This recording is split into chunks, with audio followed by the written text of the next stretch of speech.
Hey guys, good morning, everybody. Today is Wednesday, February 8th. It is 6:23 right now. Market's going to open in about 7 minutes.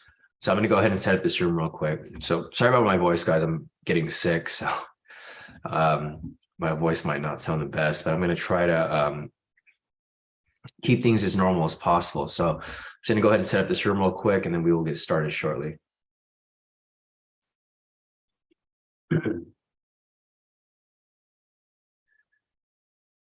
All right, a couple of things here.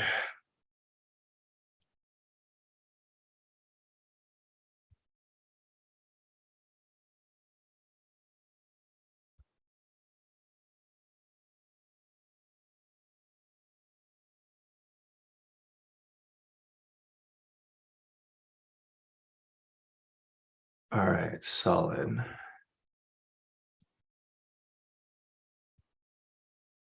Everything all set up here. Let me go ahead and send this link out to you guys here in the premium, and then we will get started shortly.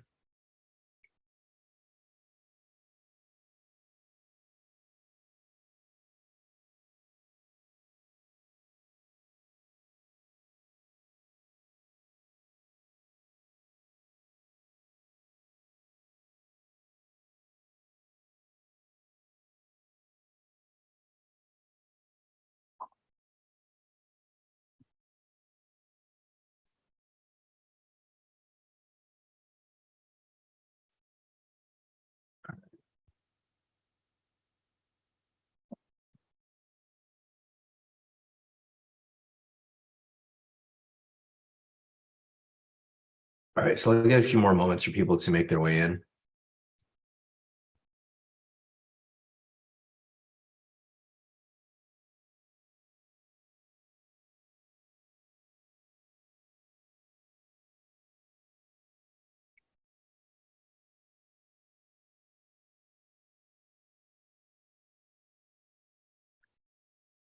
All right, cool. Looks like people are making their way in right now, so I'll get a few more moments, guys.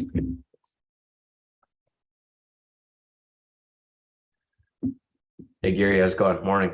Morning, Martha. Morning, Peter. Morning, Johnny. Morning, Kenny. Morning, everybody. So I'm just going to do a couple more things right here real quick, and we should be good to go.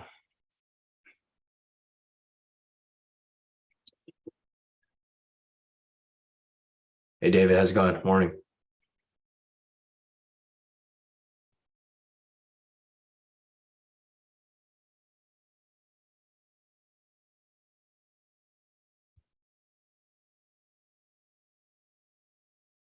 Hey, Shaka. Morning. Morning, Keonia. Morning, everybody.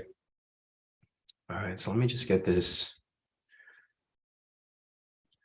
over here real quick, and we should be good to go.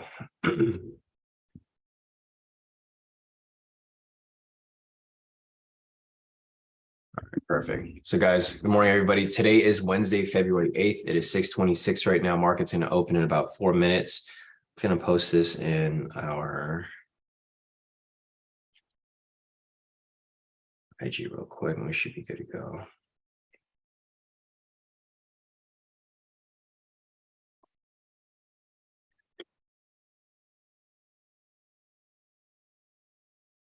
All right, people are still making their way in.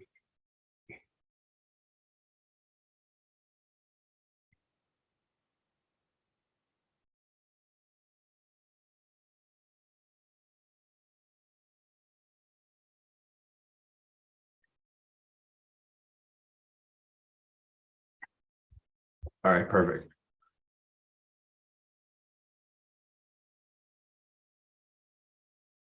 Oh man, getting sick, guys, sucks. So I'll be muting out every once in a while, guys, if I ever need to like cough or something. But yeah, sorry, I'm gonna try to stay as normal as possible, but I'm getting sick, so my voice is gonna kind of go out and out here and there. But for the most part, I'm good to trade, guys. So if you guys have any questions, feel free to reach out. Otherwise, let's go ahead and take a look at the news for real quick. We had news this morning at 6:15. It was Fed Member Williams speaking. It's not really news, so I'm not gonna. Well, I should just mark it up anyways. Mark it up so that we know when he starts speaking, because that's going to be an area where price will probably be looking to retarget. So 6:15 right there, news price. And then we have news at 7, Fed member bar, whole final wholesale inventories, news at 7:30. So 7:30, there's news. Mark that up right here. 7 and 7:30. I'm gonna go over to Forex Factory or my FX book to check over here as well. News over here at 7:30, and that is about it. I believe so.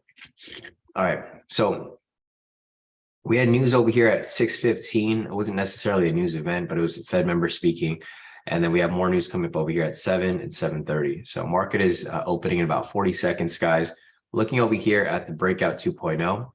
For the breakout 2.0 over here, there's not going to be one because there's no alignment of trend. So looking over here on the 1 hour, it's currently bullish. 30 minutes currently bullish. 10-minute over here is currently bearish. So since these three over here don't align with regard to trend, there's not going to be a breakout 2.0. Back over here on the shorter time frames, we currently have a bearish bias on the 10, bearish bias on the 5, and a slightly bearish bias here on the 1. So we might be looking for sells today. However, there's no guarantee that's going to hold. So let's see where price goes. And if it stays below here, then we'll probably be looking for sells. Otherwise, if not, we will be waiting for and looking for price to swing back, to the upside. Thanks, Gary. Hey, Avery, how's it going? Morning. Morning, AR. Morning, everybody. Morning, Ensong. Morning, Karen. Morning, Maria. Morning, Rashida. All right, guys, market is now open, guys. So right here at 6:30, this is the opening candle.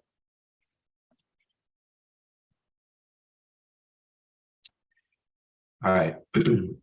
So looking at this right here, we currently have a bearish bias across the 10-minute, 5-minute, and 1-minute time frames. If price stays below here, then we'll probably be looking for a sell. However, we don't have that confirmation yet. So I'm going to go ahead and mark up the strategies that we'll be looking to take. Momentum scalp failure is the first one.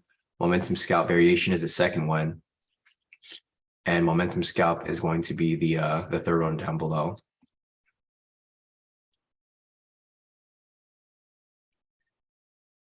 All right, so these are the three strategies we're looking for. In order for us to have an entry for any of these, first we have to confirm the overall trend. Overall trend for all these time frames are currently bearish, right? Reason for it to be bearish is because price is below the pivots, trend meter is red, and the pivots are angling down. So we have the same thing here on the 1-minute, price below the pivots, trend meter red, pivots angling down.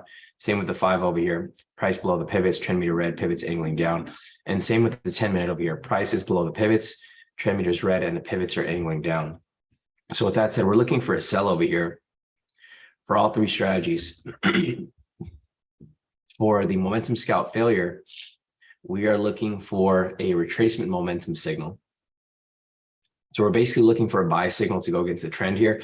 That's going to confirm a retracement. And once we confirm that, we just want to confirm volume below. So main thing we're looking for here is a retracement. So we're looking for a green buy signal to come up. Basically looking for a pattern like this. Price is already coming down right now. So we're looking for price to come back up, retrace, and continue down lower. It's exactly the pattern that we're looking for. Once we see that, we can probably look for an entry for a momentum scalp failure. And then from there, I'll look for an actual entry over here for a momentum scalp variation or momentum scalp. So, all right, price is coming back up right here. It's retesting the opening price. And then it might just come right back down from that point. Yeah, Nick mentioned that short sentiment 66%. So doesn't really have a huge impact, but yeah, that might indicate that price will be swinging back up at some point in the future. Maybe not right now, but it might be later on in the session.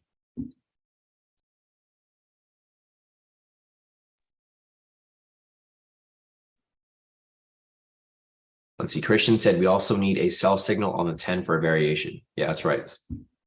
So, all right, let's look at everything here. So looking at everything here, guys, from the 1-minute, 5-minute, and 10-minute time frames, we currently have a bearish trend. So that's going to confirm the trend there because we have price below the pivots, trend meter red, and the pivots are angling down. However, looking at momentum here, we don't have a sell momentum on the 10-minute yet. So we need a sell signal to come up here on the 10 before we can look for a momentum scalp variation and a regular momentum scalp, right? We have a sell signal here on the 5, sell signal here on the 1, but we need a sell signal here on the 10-minute to confirm that. So that's pretty much the main things that we are looking at right now. We're probably going to look for a sell for the time being, but at the moment, we don't have any confirmation yet with regard to momentum. So while we may be able to find an entry for a momentum scalp failure, we're still not able to find an entry for a momentum scalp just yet, or a momentum scalp variation, because these require momentum, while this one over here only requires trend.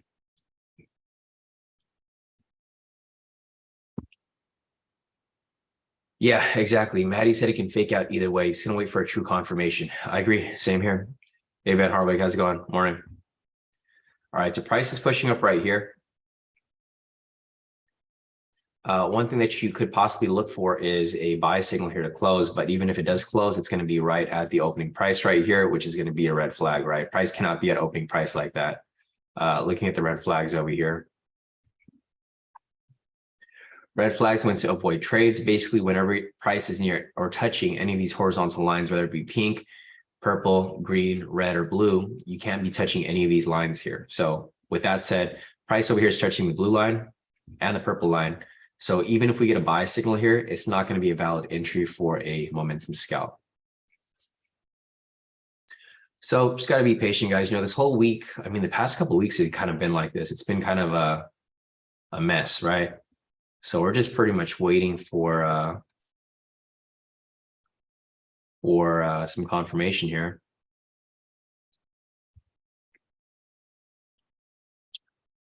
And once we get that, then we can start looking for, you know, possible entry. Yeah, so no entry here for a momentum scalp failure. For one, volume was above average, and for two, it was right at the red flags. So thanks, Sam, for the confirmation. Yeah, Christian said no FOMO, guys. Yeah, just gotta sit tight, guys, and wait for a confirmation. If price swings back up, that's perfectly fine because it's gonna align with the higher time frames, right? It's still pretty bullish over here on the 1 hour and 30-minute.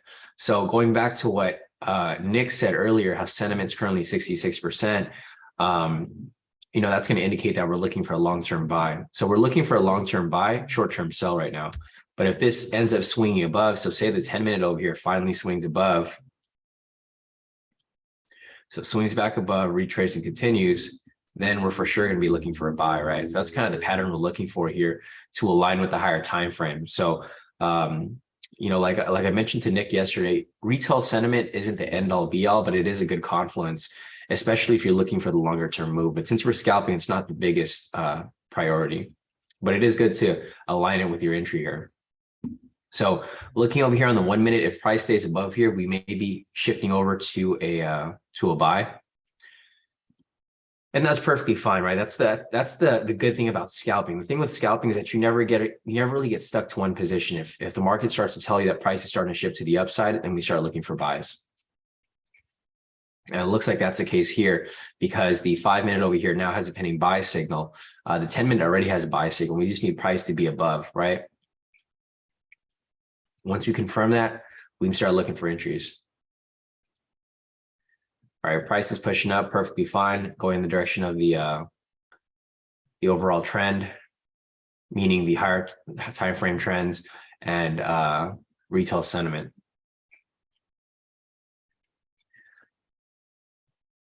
Let's see, Pam's asking, how do you get the purple and blue lines? So Pam, for the purple lines over here, turn on the sessions indicator, sessions high-low. So go to your indicators, go to invite-only scripts, turn on the K2 sessions high-low. Once you turn that on, it's going to put up the purple, red, and green lines for you across. The blue line over here is going to be opening price. You have to do this manually. So to do this, you need to go to the 630 candle right here. If it's a red candle, it starts from the top. If it's a green candle, it starts from the bottom. So right here on the 630 candle, it's red, right? So the price starts right here on the top. So what you'll do is you'll click on this horizontal line tool, click on this magnet, and then click on the top of this red candle, which says 630. And then that'll place your opening price right there. This is going to be New York open or NYSE open price. That's how you'll add the blue line there. Blue line's always going to be opening price. The pink line right here is going to be news price. So in order to add this right here, you're going to do the same thing. You're going to go to 615. because there was news over here at 6:15, not necessarily news, but there was an announcement at 6:15. You go over there, look at the candle. Since the candle here is red, you're gonna go and click the horizontal line tool, magnet tool, and then click on the top of the body of the candle. So whenever the candle is red, that means the candle starts from the top, and then vice versa. If the candle is green, that means that price starts from the bottom. Rashida said breakout was a buy. I missed it because my MC4 froze. Yeah, no problem, Atabeh. So Rashida mentioned the breakout over here was a buy. Let me see. So market opened over here. Yeah, you're right. These candles over here were not strong enough on the bottom. But once this green buy signal here came up, this here would have been the confirmation for the breakout. So for a lot of you guys here who are older members, you guys are familiar with the breakout. It would have hit full TP too. I don't typically like to teach this to too many new members, because when I first came up with the strategy, it was really good because people were able to follow directions. But over time, people started doing their own thing. They started making their own little variations to the breakout. And it started to not be a great strategy because people would get upset that they lose trades because they just wanted somebody to blame for it, right? So if you guys are familiar with the original breakout, it still works perfectly fine. Same with Rashida over here. She identified it and she knows how to apply it. So if you guys know how to apply it, just a heads up, it still works. It's just you have to really understand how to apply it. And it's not going to be one of the strategies I'm teaching to new traders because it is very risky and it does put a lot of pressure on whoever takes the trade, because a lot of times they don't want to pull out for a loss, even if it's, going totally against them. So yeah, no, nice identification right there, Rashida, for the breakout. All right, so just following where price is currently at right now, guys, we're looking to confirm the trend. It looks like the trend is now bullish. So looking over here on the 10-minute, price is, well, it's not confirmed yet, but price is above the pivots, trend meter is green, and the pivots are angling up. Same with the 5-minute over here. You can see that price is above the pivots, trend meter is green, and the pivots are angling up.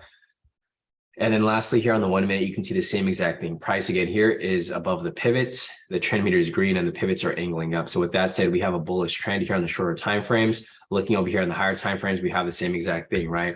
Looking at the 1 hour, 30-minute, and 10-minute time frames, price is above the pivots, the trend meter is green, and the pivots are angling to the upside. So with that said, we may be looking for a buy now as trend starts to correct to the upside. Originally, prior to market open, price was actually bullish on the higher time frames, but it was bearish on the lower time frames. But now that price has shifted to the upside, we may be looking for possible buys here. So just keep that in mind, guys, when looking for entry here.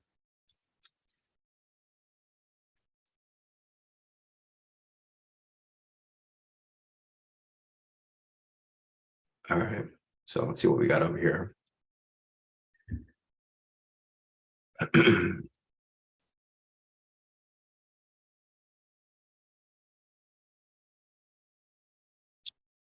Rashida is asking, are we doing 2550 or 1030? So it depends on the entry, Rashida. So for example, here, say if we get a momentum scalp failure, right, at some point right here, I'm gonna go and put a long position right there.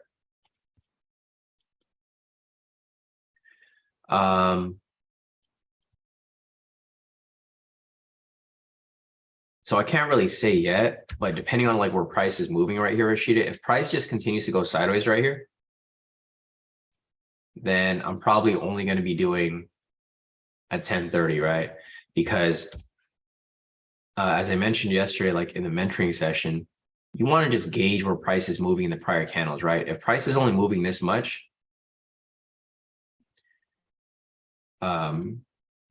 if price is only moving this much and price starts to range, then you just want to gauge the range, right? How far is the range?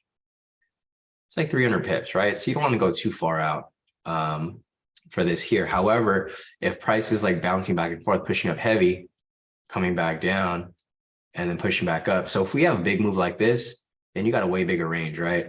If that's the case. So if that's the case, then we're gonna use a 2550. But right now, I mean, we can't really tell until we have an entry. Once you have an entry, you just want to gauge where price has been moving.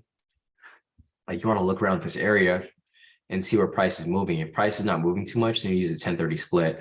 If price is moving heavy, then you want to use a 2550 because you want that cushion just in case. So There's no telling right now. Once we have an entry, so for example, if I see a momentum scalp failure at any point right here, then I'll measure it and I'll see how much space is there. Because the thing with the market now is that it's not very consistent, right? You'll see a lot of big pushes and then volatility just dies down. And then all of a sudden a big push again and volatility dies down for like an hour. So I don't want to give you like a set TP stop loss just yet until we actually see how the market's moving. But it does look like volatility is dying down a little bit. So if volatility starts to die down a bit, you want to switch to that 1030 split. One thing that you want to look at too is going to be the volume down below. Rashida. So if the volume down here starts to get really low, like you can see over here, see how the volume is super low? At this point, you'd be using like a 10-30 split because it's so low. But when the volume picks up right here, like how it's very high, at that point, you want to use a 25-50 because you want to have that cushion. It's more so just a stop loss. Like the stop loss is the most important thing because the last thing you want to do is get stopped out when price is moving super heavy, right? And then it shoots right to your TP. So right now, if price pulls down a little heavier, but the volume is still below average, but it's still higher than, back here, then you want to go for a 25-50. But I'll keep you guys updated. Like when I see an actual entry here, I'll mark it up and I'll show you, okay, this is probably going to be the good range because of the current conditions. But there's no set TP stop loss at the moment. I wish market would just stay pretty consistent, but for now it's kind of just going back and forth. All right, so for example, right here, if this here closes with the sell signal, okay, so you can see how it's coming down super heavy, right, Rashida? So at this right here, if this was to close and you were to take it, this would be a 25-50 split for sure. Because this is now a big range. It's not one that I would personally take because, obviously I don't take the momentum scalp failure. But if you guys were to take this trade here, it would be a 25-50 split. It's touching the news price, so I wouldn't even take it. But if you were to take it, it would be 25-50 split here. Yeah, exactly. Maddie said we need the failure so we can start looking for a momentum scalp variation. All right, so I'm probably not going to take the initial failure, but if we get a variation following it, I will be looking to take that one there.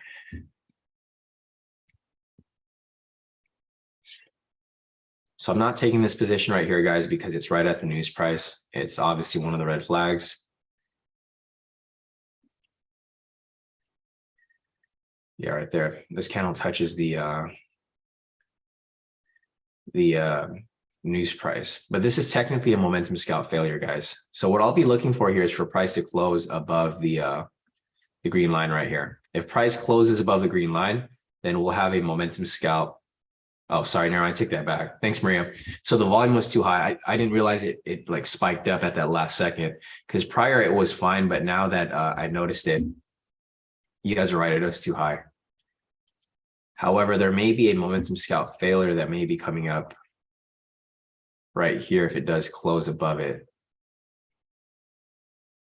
above the green line.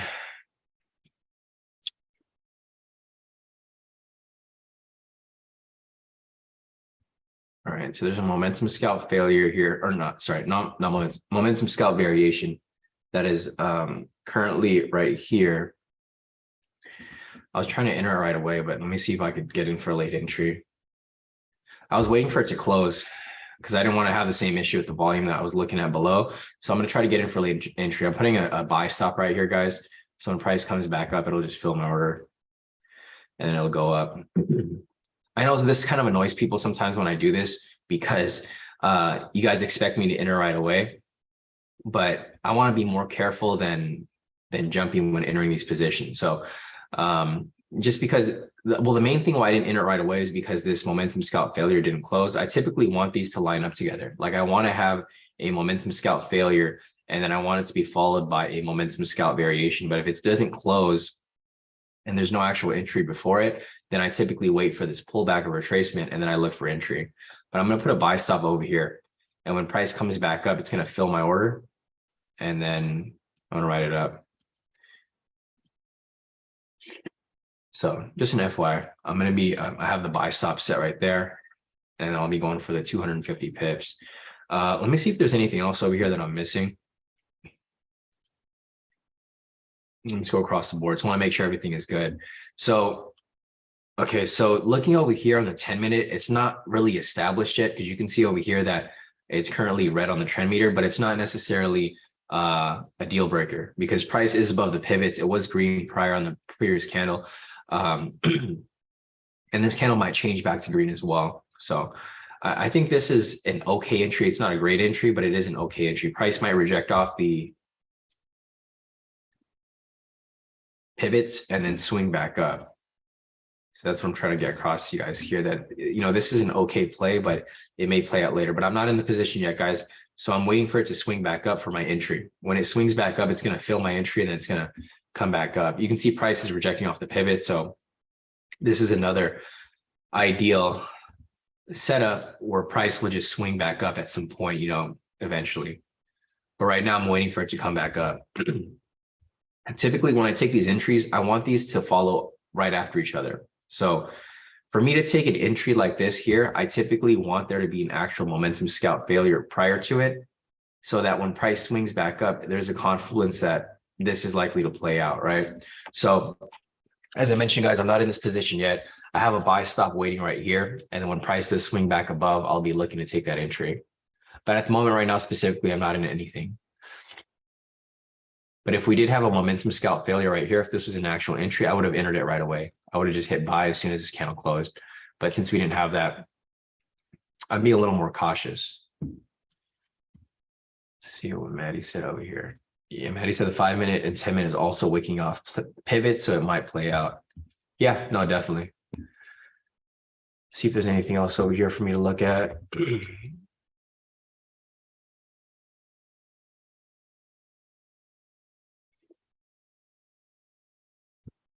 All right.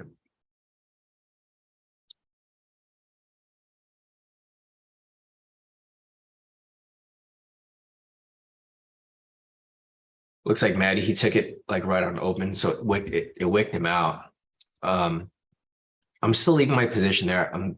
If it doesn't come back up, I'm just going to close it out. But I still have my pending buy stop right here. I should probably just close it out because it's too far below. Yeah, it's all good. If you guys ate a loss on that, it's fine. As long as you guys use proper risk, you guys should be okay with bouncing back on the next one. So if you guys are using a 25.50, that's just a 2-to-1. So you guys need 2 more wins to bounce back from it.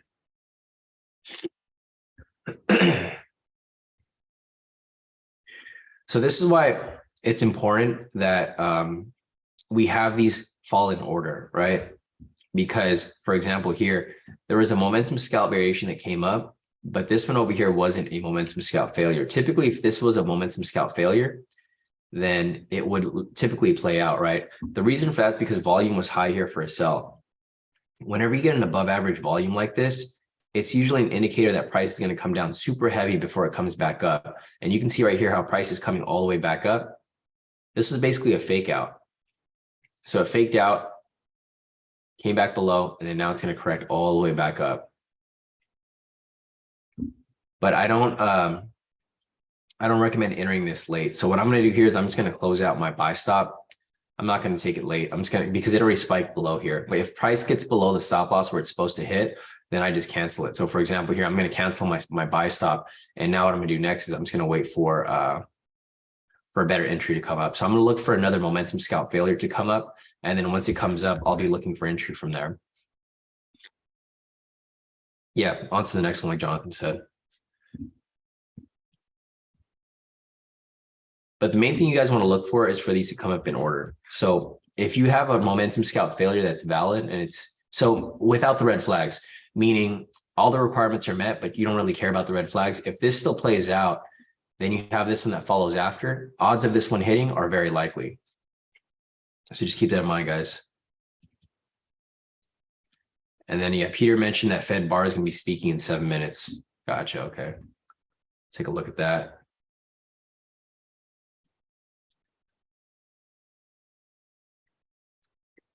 Man, this cold's super annoying. I hate being sick. There's a possible entry right here for a momentum scalp. But again, as I mentioned, guys, since these over here didn't come out in order, it's not one that I'm really like keen on taking. I typically want these to come out in order because they're considered like a trifecta of strategies.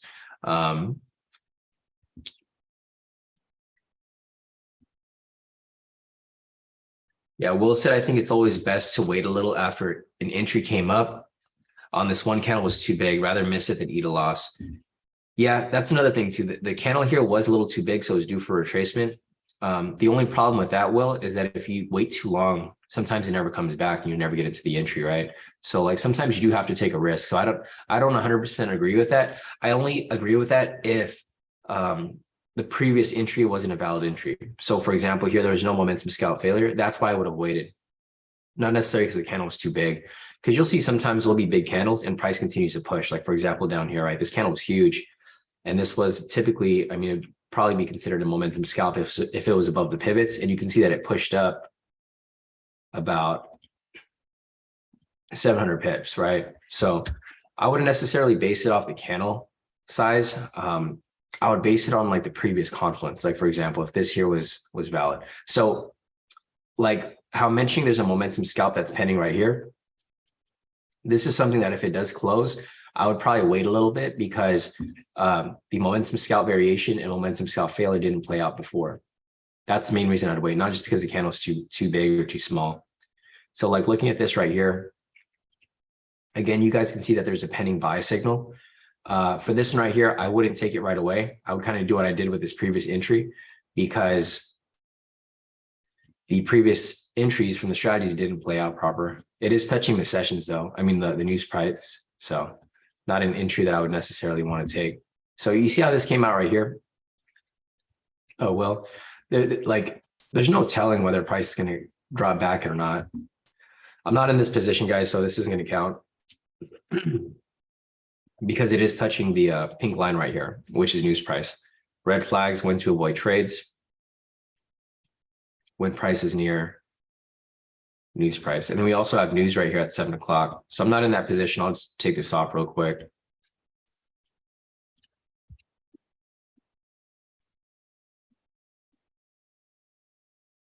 Let's see.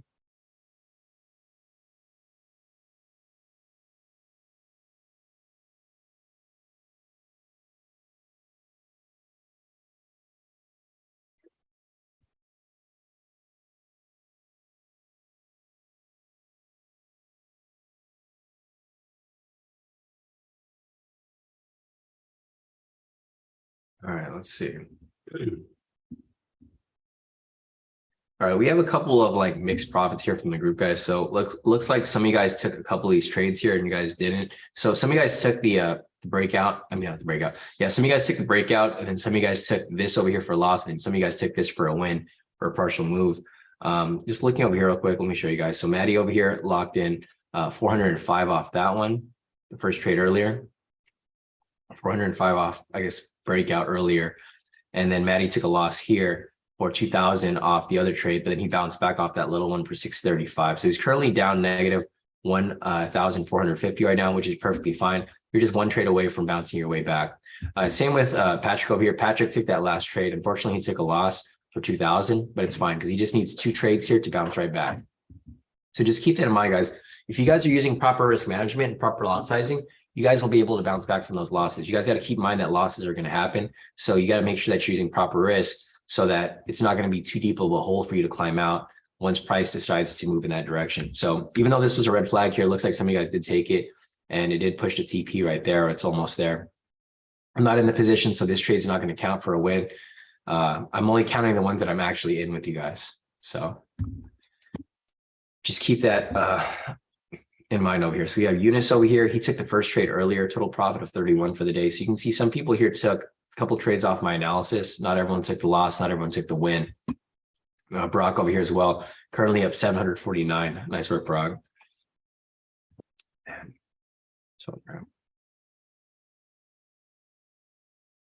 yeah, so Brock over here is up 749 for the day. Maddie over here, his loss. He's currently down 1,450. Not a big deal. You just need to have one more win. Maddie, and you're good. Oh, gotcha. Okay. So what Eunice mentioned over here was that he took a momentum scalp variation at a discount and he took a partial profit. So Eunice over here actually entered that trade that lost over here. But what happened was he pulled out earlier at a discount, and then he made profit on that trade. So that's what happened with Eunice. It was almost at a stop loss when price swung up. He ended up taking that for a win. Zach over here has his first loss for like the past, yeah, let's see. Zach over here lost about, or he's been winning pretty much for 1, 2, 3, 4, 5, 6. For the past 6 days, he had his first loss today, which is perfectly fine. It happens. So he had his first loss for the day, and now he's done. So this is an example of having control over your trade psychology, right? Because Zach over here understands that, you know, once he has his loss, he needs to be done for the day. Now he's done. Vincent over here is currently up 89.33. Looks like Vincent took the buy earlier this morning as well. All right, guys. So let's look for another trade for you guys, so that, you know, some of you guys here who ate that loss can recover from it. We have news over here at 7 o'clock. Once news passes, I'm going to again look for a retracement. Once we have the retracement, I'm going to look for another push to the upside for another buy. I know Rashida said that buy stop would have blasted her TP.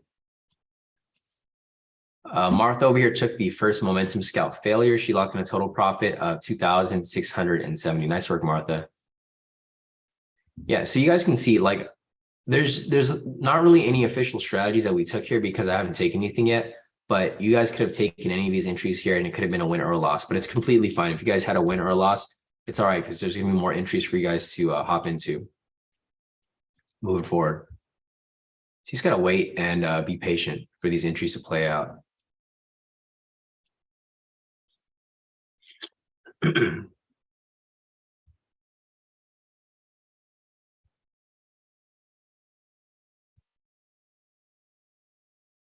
Yeah, Nick over here ate a loss too. So it's completely fine, guys. You know, it's going to be transparent here, because if you guys don't show your losses, you guys will never understand how a loss feels, right? So Christian over here had a loss too, negative 1,800. Could have been worse, but it's fine. And Nick over here as well, he's down 1,700, which is not a big deal. As long as you guys use proper risk, bounce back on the next trade. Here's a news candle right here at 7 o'clock.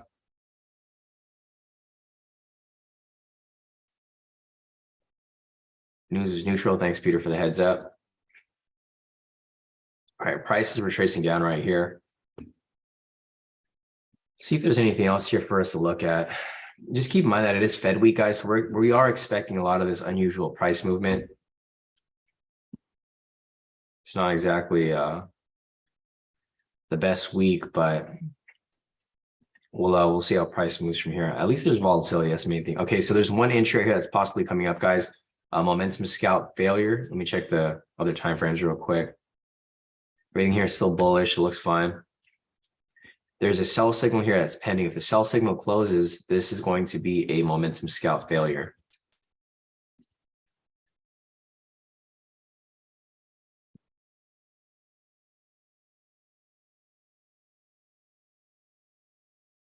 All right, so let's see what I got over here.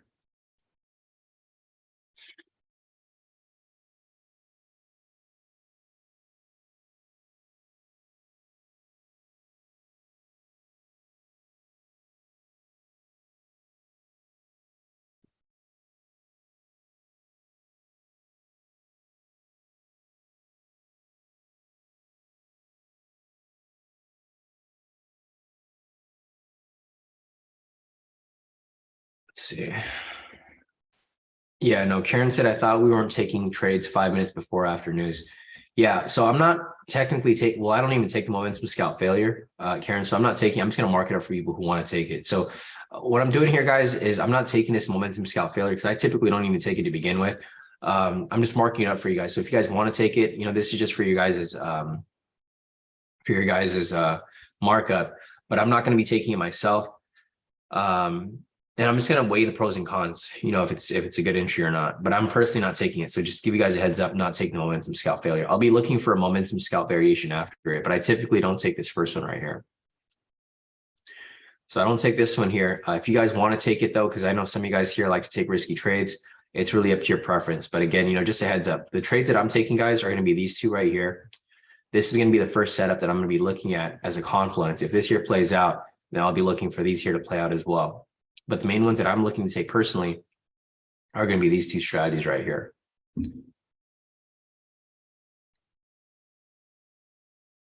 I got to go to my copy settings real quick. I forgot that I don't have my FTMO connected, so I just gotta go to my copier settings and fix everything here real quick.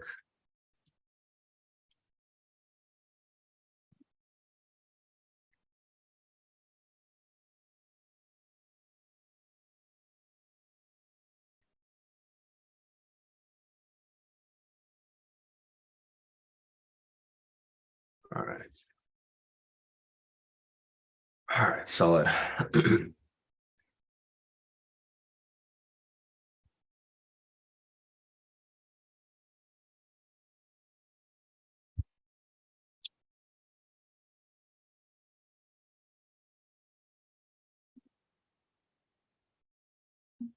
All right, so there's no sell signal here yet, guys. The main thing that we're looking for is a sell signal. That sell signal is going to indicate whether we have the retracement. Once we have that, then we can look for possible continuation. But at the moment, we don't really have anything right now. 1 minute's bullish, 5 minutes bullish, 10 minutes bullish. Looking over here, the 1, 30, and 10, everything here is pretty much bullish. So price is pushing back up. But we need to wait for the actual retracement before we can take anything.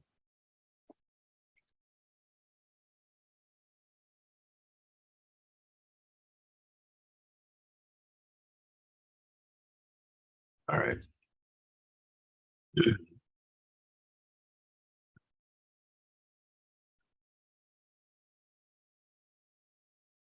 Let me set my alerts up real quick. So I'm just going to set these up so that we know when a signal comes in.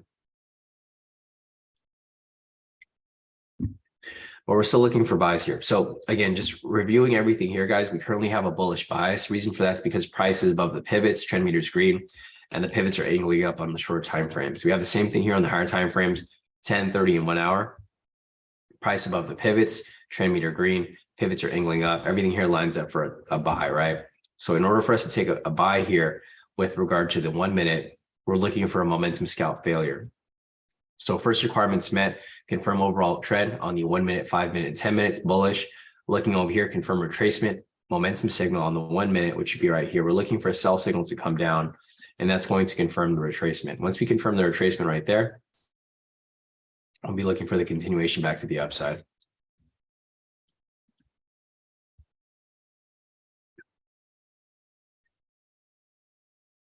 All right. Possible sell signal right here. Check what the range should be.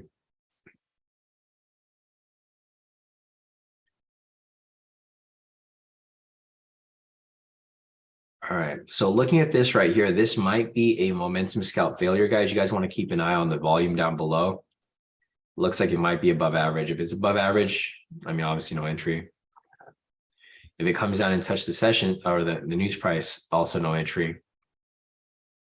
Yeah, this is too big. So the volume here is above average. Again, no momentum scalp failure.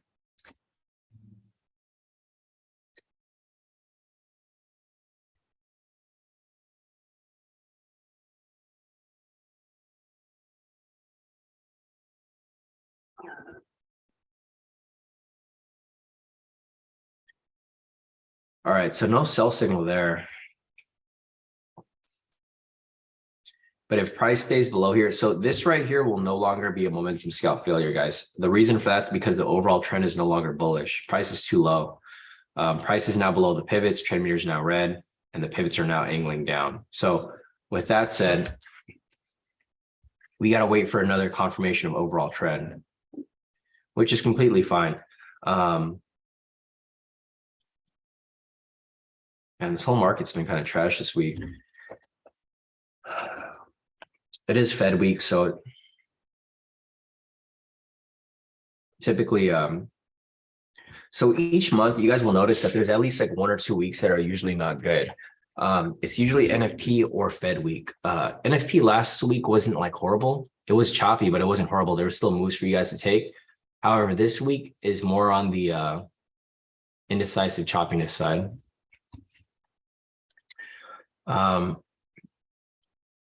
Okay, so this right here, I'm trying to analyze it now. There's no overall trend here. I mean, there technically is, but it's not strong enough for me to confirm whether it's really bullish or not because it's below the pivots. The trend meter is green and the pivots were kind of angling sideways, but they weren't angling up and price was below the pivot. So I wouldn't consider this a momentum scalp failure. Also, it's touching the sessions over here, or not sessions, the news price. So I wouldn't consider this a momentum scalp failure.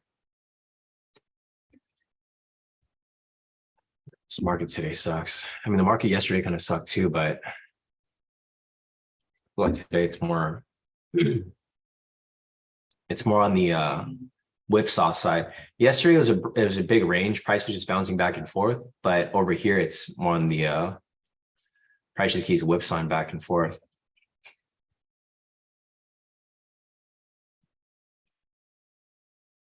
All right, here on the 5-minute, we have a pending sell signal. If that's the case, perfectly fine. We might be looking for a possible sell. Price continues to drop below.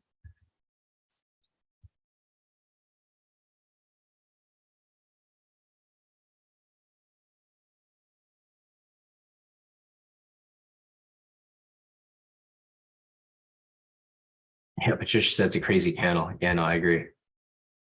Not really worth the risk. Alan over here is asking, Sean, is there any times when the market falls or rises at a certain time, like say 9 a.m., it always goes up? No. If it was that easy, everybody would make money at 9 a.m., right? There's volatility around that time. So that's why we trade between 6:30 and 8, because that's when volatility is high. But it doesn't necessarily mean it's always going to go up at that time. The thing is, you have to look at where the market is currently at, right? Like right now for today's Fed day, it's Wednesday. It's like the biggest day of the Fed news. So that's why price keeps going back and forth, because we had the Fed member speak a little earlier today at 6:15 right here. Where was it at? Yeah, at 6:15, we had Fed member Williams speak. That's why he kind of pushed price in one direction. So right over here at 6:15, he spoke. Price came down super heavy because he didn't have good things to say about the economy. And then price corrected back up. And then we have the next Fed member Barr speaking right now at 7 o'clock. So again, at 7 o'clock over here, what happened? Price came right back down, right? So you guys can see the pattern here. Basically, whenever the Fed member speaks, they drop price down. So right here at 6:15, Fed member Williams spoke, and then price came down. And then again, right here at 7 o'clock, Fed member Barr spoke. And what happened from that point? Price came back down, right? So there's no specific time where price will go up or down. It's just how price reacts to the news. However, from 6:30 to 8, that's when volatility is high because the market just opens up. So people are like rushing into the market and you get these big pushes up and down, but there's no like always set clear direction. Because if that was the case, everybody would just bet on that specific. Well, I mean, technically you could bet at 6:30. Like for example, over here at 6:30 opening price, you could have bet that price would have went up or down, because that's typically that's why we take the breakout, right? The whole reason for the breakout is because price breaks out on open, but you don't exactly know which direction. So if you wanted to take a strategy like that, you would just follow the breakout, either the breakout regular or breakout 2.0, which would be the direction. But for the breakout 2.0, there's no direction. But for Rashida, she identified the buy over here. So this happened here at 6:30. Market open here at 6:30. Within the first 5 minutes, you look for a direction of price. There's a direction right here. And that's why you would have taken the buy at that point. If you're familiar with the breakout strategy, right? Breakout strategy over here, there's two different ways of applying it. You either use the trend or you don't. But if you're really just basing everything off momentum, then you would just take the breakout without the trend. All right, anyways, there's nothing for us to take right now, guys. Price is still going back and forth. I'm expecting a correction back to the upside, but I mean, who really knows what's going to happen next? Because I think Fed member Barr is still probably speaking. He started speaking at 7 o'clock. They typically speak for about like 30 minutes or so. So we have Fed member Barr speaking here at 7. And then again, over here at 10:45, we have Fed member Waller speaking.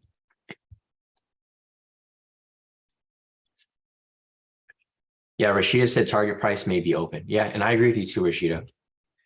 If price continues to drop lower, and that's a big if, right? If price decides to continues to drop lower and breaks below the sessions over here, then target price would be opening price. A couple different targets here. So it's either going to be opening price down below, or it's going to be news price up here, right? So depending on where price wants to go, it's going to be either this pink line or this blue line down here. Two different targets. It just depends on which direction price ends up going. Give me 1 second, guys.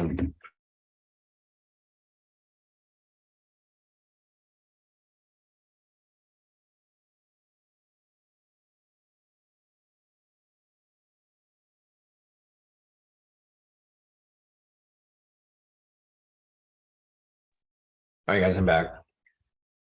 Let's gotta get some minutes in.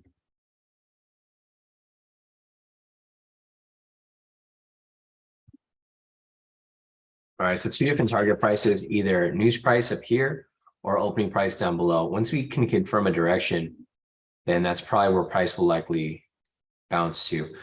Looking over here on the higher time frames, you can see that there is or not higher time frames, but the time frames over here on the 5 and 10, price is rejecting directly off the pivots right here.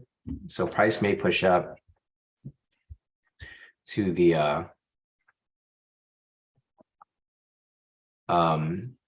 news price up there. However, as I mentioned, there's no clear indication of direction. So looking over here on the 5 minute, we currently don't have anything right now. Yeah, exactly. Patricia said, I don't think I would take a trade until the next news event. Yeah, and I agree too, Patricia. The next news event is at 7:30. It's going to be crude oil inventories. And let me check my FX book. The markets just isn't good right now, guys. So like, don't force anything. It's all about patience right now and waiting for this stuff to come out, because there's no direction. Like price can really go either way. It's either going to go up or it's going to go down. And if it goes up, it's going to go to news price. And then if it's going to go down, it's going to go to opening price. But right now, it looks like price is still somewhat bullish. Price is pushing up right there. There's technically a momentum scalp entry right here, but it's not one that I would personally like to take, because the momentum scalp failure over here didn't necessarily, I mean, I guess it did play out if you wanted to take it. Yeah, actually, now looking back at this here does look like it might have been a good entry for us to take, because everything lined up. There was a momentum scalp failure that played out right here. It was a full TP. This right here would have been a momentum scalp variation and momentum scalp both. And those two right there are on its way to TP as well. I didn't take the trade, so guys, so it doesn't matter. I'm not going to be counting this at all. Of course, the only trades that I count are the ones that I take. But these here actually played out. The momentum scalp variation, now that I lined it up, it actually did play out properly. So this is what I was trying to refer to earlier, guys. So if you guys remember before when I mentioned, if you have these entries here aligned, then and you just disregard the red flags. So like just strategy by itself, no red flags. This right here was a momentum scalp failure because price was in an upwards trend. Trend meter was green, pivots were kind of angling up, they were sideways. So it was like a bullish to neutral trend. However, the 5 and 10 over here were bullish. The one thing here is that there's no buy signal on the 5 though. So it doesn't look like we'd have an entry on that specific candle. So yeah, thanks Madhu for catching that. However, it looks like a couple of you guys still took the trade. Maddie took it. He made some profit to pretty much offset his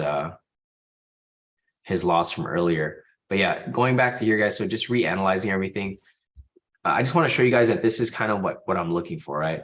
When you have a momentum scalp failure and it actually pushes up and doesn't hit stop loss, and then it pushes up right here, and you get a momentum scalp variation, because then they start to overlap. When you have this one running in profit, and then you have this next one here coming up right after, these are the type of entries that I want to look for, because I call it the trifecta entry, right? Because there's 3 different ones that line up together. First, you have a momentum scalp failure. This is already running in profit. Then you have a momentum scalp variation and momentum scalp that follow it. That's the type of entry that I'm looking for. When I see something like that, then I enter right away. I don't wait for any pullback. But since we didn't have that on the previous entry over here, this is why I waited for the pullback. Unfortunately, this was an invalid entry though. So I wouldn't have taken this even if it lined up, because there was no buy signal here on the 5 and 10. There's a pending buy signal here on the 5, but it wasn't present at the time of entry over here. So just an FYI, guys.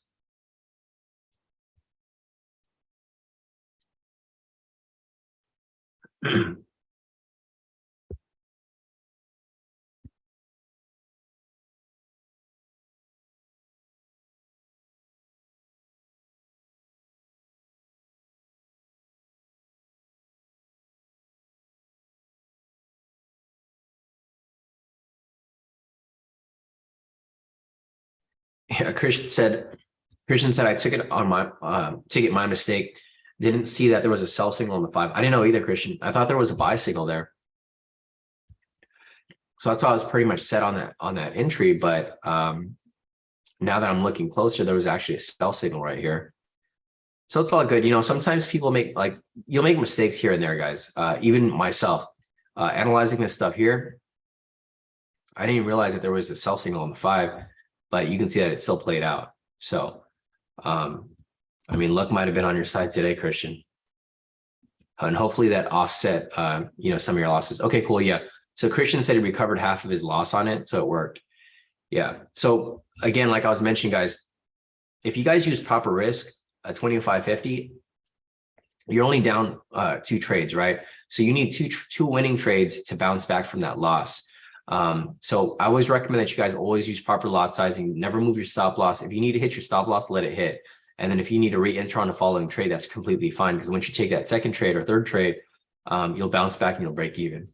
So yeah, even Maddie over here. Maddie said he's only down 0.7%. So he needs a quick scalp to make it back. He might even call it if there's no entries. Yeah. Same here, Maddie. I'm just waiting. I'm not really forcing anything. I'm also sick. So it's hard for me to really be on point right now with entering these trades. So I just gotta wait for some sort of confirmation here, but we just don't have anything yet. But we're still looking for buys here. So everything here is bullish. We have the buy signal here on the 5, buy signal here on the 10. A possible momentum scalp failure that might come up here again. So if you get a sell signal here, it's going to be a momentum scalp failure. And then once you have that, you can possibly look for another entry for these two. But the problem here is that we have news price right here. So look at where price went to. News price, right? I mentioned when price was down here, there's 2 different targets. Price will either push up and test the news price up there, or it's going to push down and test opening price. This scenario played out. Whenever you guys are analyzing a trade, always have 2 scenarios, worst case scenario, best case scenario. Best case scenario, price comes up here in the direction of trend. Worst case scenario, price comes down and reaches the opening price.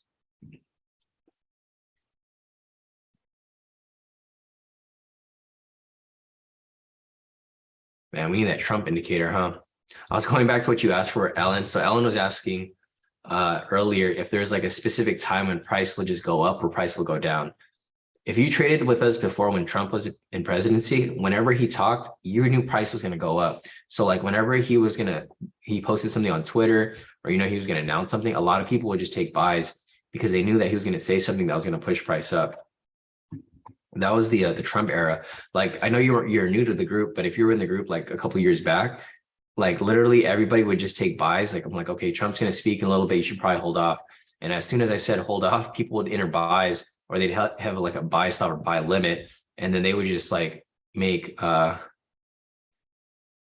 instant profit whenever he said anything, because he would always say stuff that was it didn't make any sense, but it was good for the economy every single time.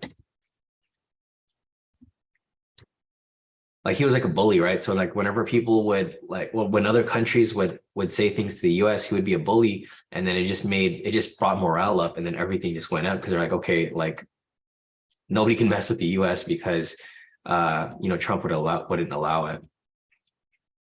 That's why these past couple of years have been kind of unusual, because with Biden, it's and I'm not trying to be political or anything, but when you see Biden announce things, I don't know if anyone listened to the State of the Union address last night. I didn't really get anything out of it. I didn't get anything that really told me any confidence in the economy. It was kind of just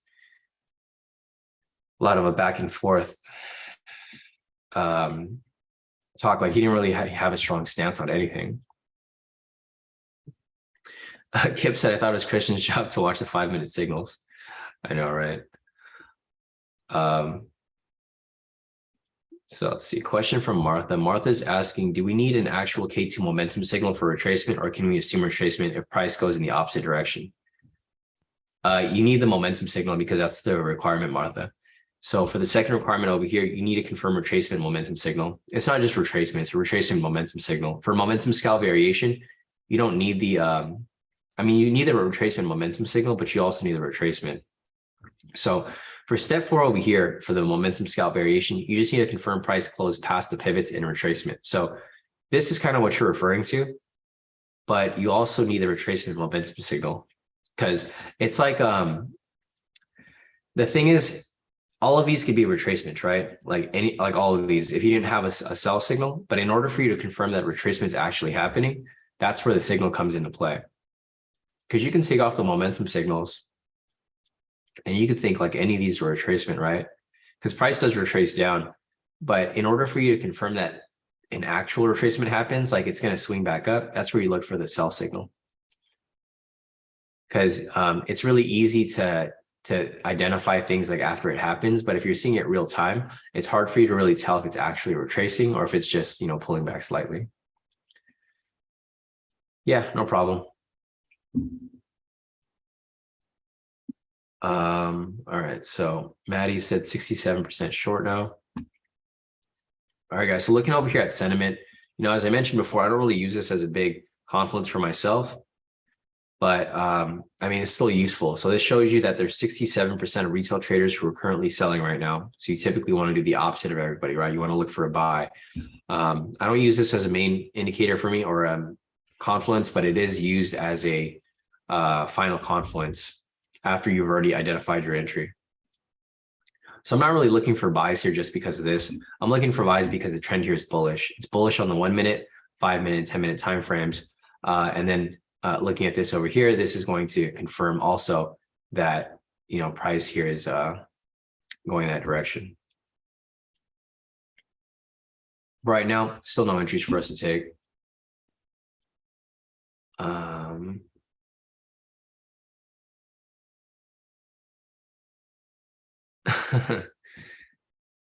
Yeah, thanks, Alan. Yeah, we have news coming up in about 5 minutes. Thanks, Alan, for the heads up. So again, around this area, we're just going to be waiting for news to pass. Once news passes, we'll look for entry. But anyways, let me just go ahead and show you guys the 1 minute again. So let me take everything off the chart, and I'm just going to show you guys how price has not really been moving directional at all. Turn everything off here. All right, so as you guys can see over here, there's not really much going on, right? 6:30 market open right here. And from here, there's not really much going on here at all. Oh yeah, so Madu said news is restricted in FTMO. So guys, just an FYI, I just want to remind, or I want to give you guys a heads up that in the past, US30 was not restricted, but FTMO is now restricting pretty much all the high impact news for US30. So you basically don't want to trade at all during any news event because it'll violate your account. They just gave me my new contract. I was going to show you guys it, but I don't have it right now. Yeah, they're still working on my second account because I'm merging my accounts into a 400K account. But in their new contract, like this wasn't here before. It shows that you can't trade news during, or you can't trade high impact news. Like you can't trade NFP, FOMC, any of that stuff.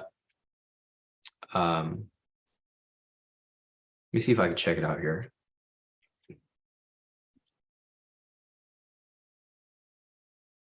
Yeah, FOMC Williams.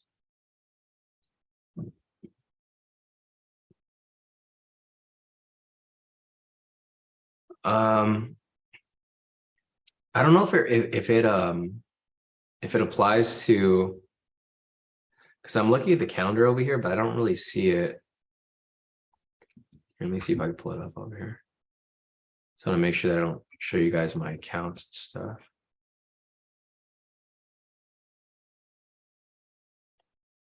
All right, so let me pull up the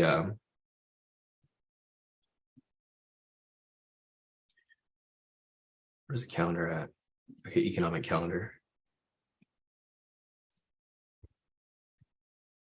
Yeah, so basically, well, this one's fine, I think. Yeah, so this, well, it's a restricted event.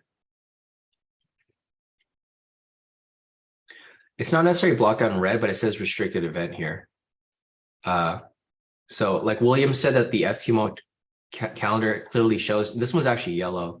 William, and it says restricted event. So what you need to see is where it says restricted event, not where it's red. Red just means that it's high impact, but it doesn't mean that it's restricted. Restricted is when it has restricted here. So just keep that in mind, guys. It'll say restricted right here, but in their new contract, there's like specific there's specific rules where events where you can't trade. Let me see if I can pull up my old contract over here. I don't have my new one because I'm waiting for them to merge into a 400K account.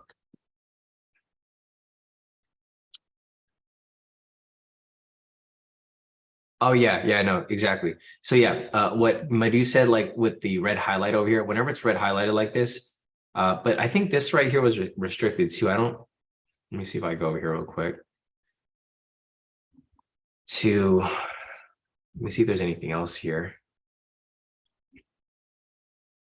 Because you can't trade CPI, or you can trade regular CPI. But yeah, when it's red like this, you can't trade it at all. I was going to show you guys because there's sorry, 1 second, guys. I got a cough.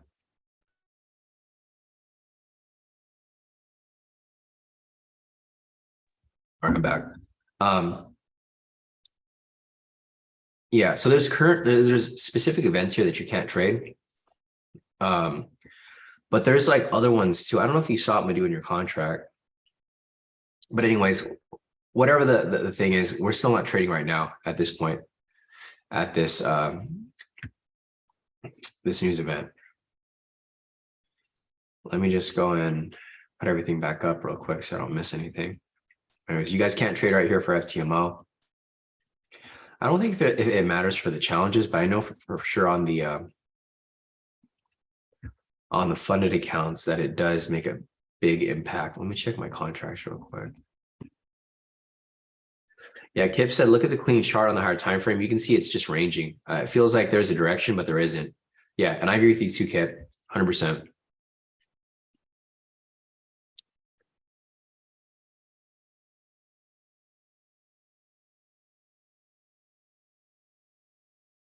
Oh, never mind. All right, I was going to pull up my contracts, but it doesn't show that I have anything here available.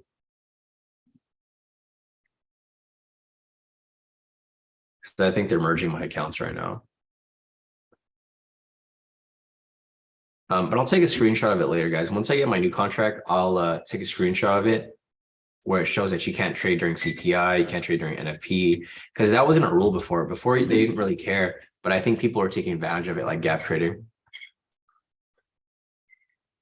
Because they also added gap trading to the restrictions as well. But yeah, like what Kip was saying over here. So let me just show you guys real quick what Kip was just mentioning.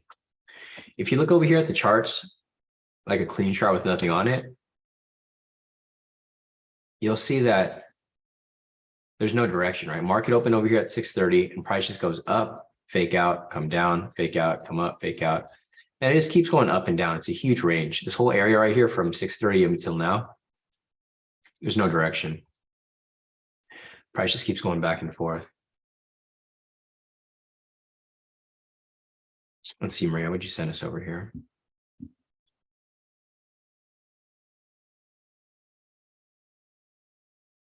Gotcha. Okay. So Maria over here asked about the oil inventory restriction. And, you know, as she mentioned, it's only for crude oil. That's what I thought too. So I think you could only not trade crude oil. Let me pull up the calendar again. Yeah. Thanks. Thanks, Maria, for asking them about that. Yeah, but there's something different with the actual contract. What I was trying to explain to you guys was that there's specific events where you can't trade, but I think this one's fine. It's just oil for this one right here. But whenever it has restriction, let me see if we could see an example here. Like, for example, for cash rate over here, you can still trade US pairs. You just can't trade AUD. This is Canadian. Yeah, I don't have anything else here. When I see it on the calendar, guys, I'll show you, but I just don't have it right now. Yeah, Justin mentioned that it just broke through open. Yeah, blue line over here is opening price, so broke through open, and it looks like it's correcting back to the downside.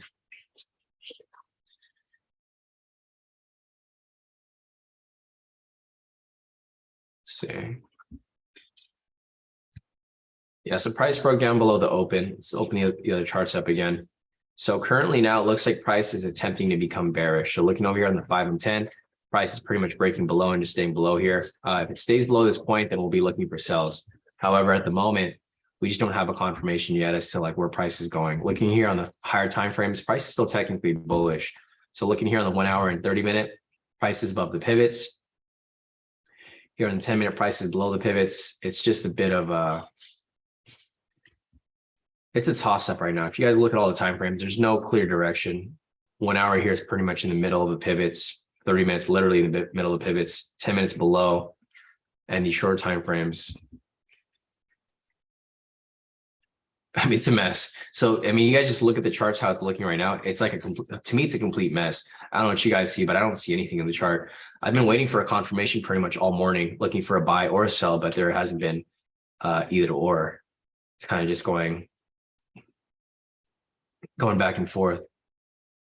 Yeah, Will said it's crazy how lately we have a confirmation of direction only around 8. Yeah, and I agree with you too.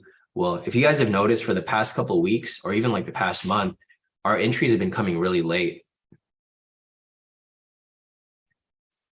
It's yeah,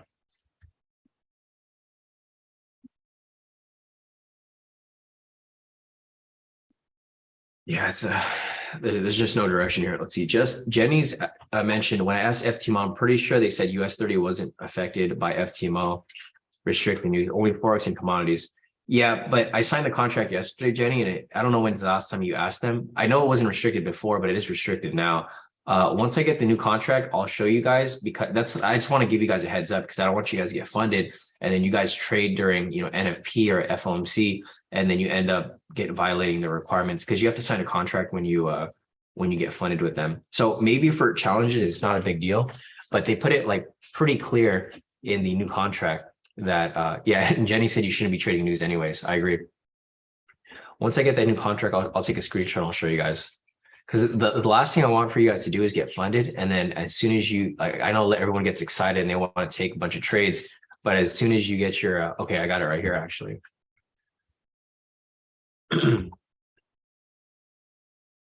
Okay, perfect. So I just got my contract from FTMO. So look right here. It says scheduled B listed reports.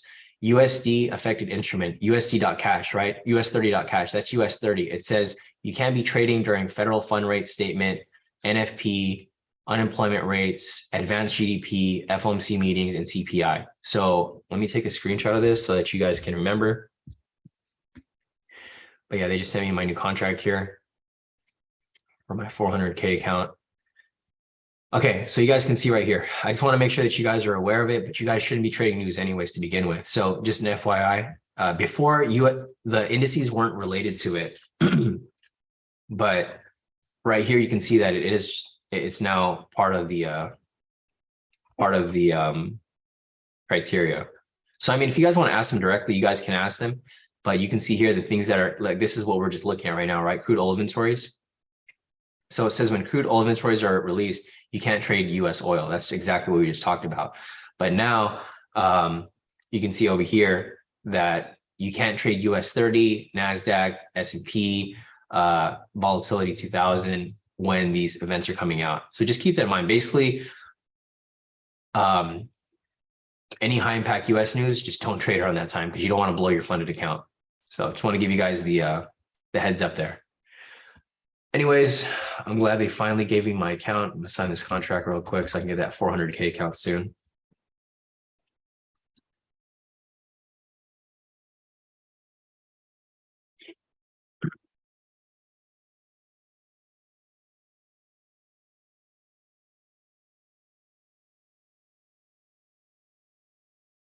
All right, perfect.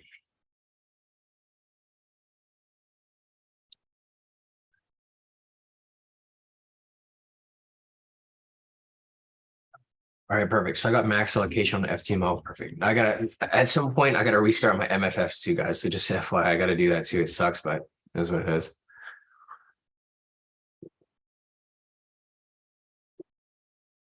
Let's see, Justin mentioned same rejection level since 5 a.m. Yeah. It's rejecting off news price again right here.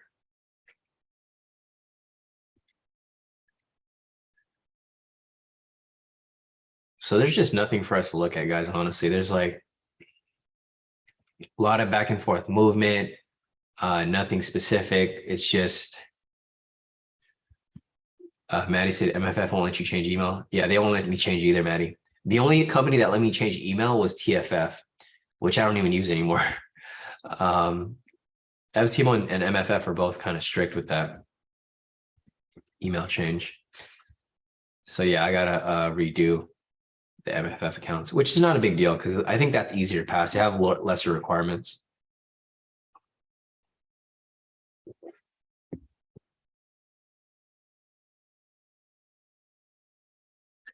All right, cool. So hopefully FTMO will give me my 400K account by the end of next week. And then I'll go from there.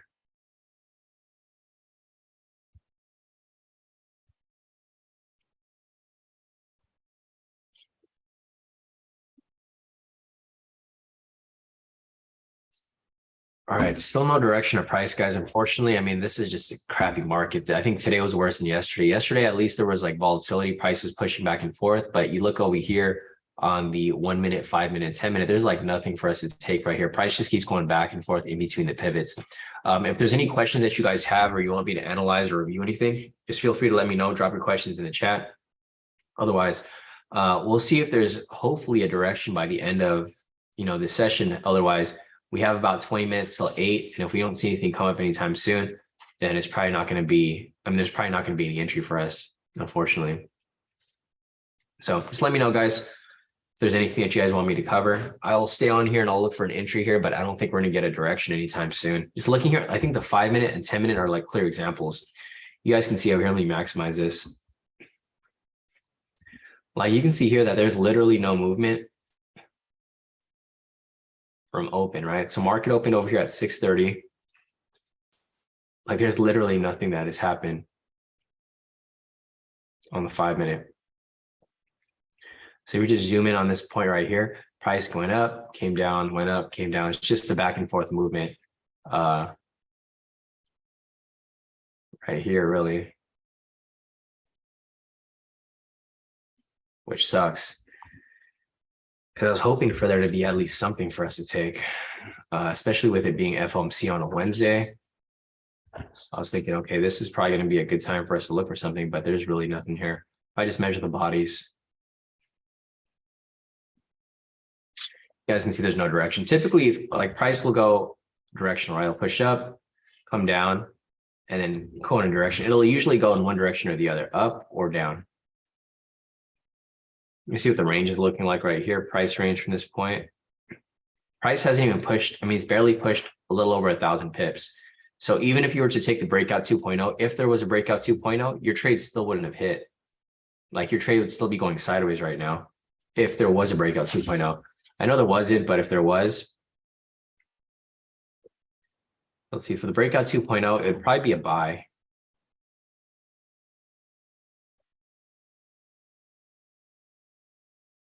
I mean, it wasn't a buy, but everything else is bullish. So it'd probably be a buy. And if you were to take something like that, you can see here that it's still technically running. And the breakout's supposed to hit within a few minutes. It's kind of similar to yesterday.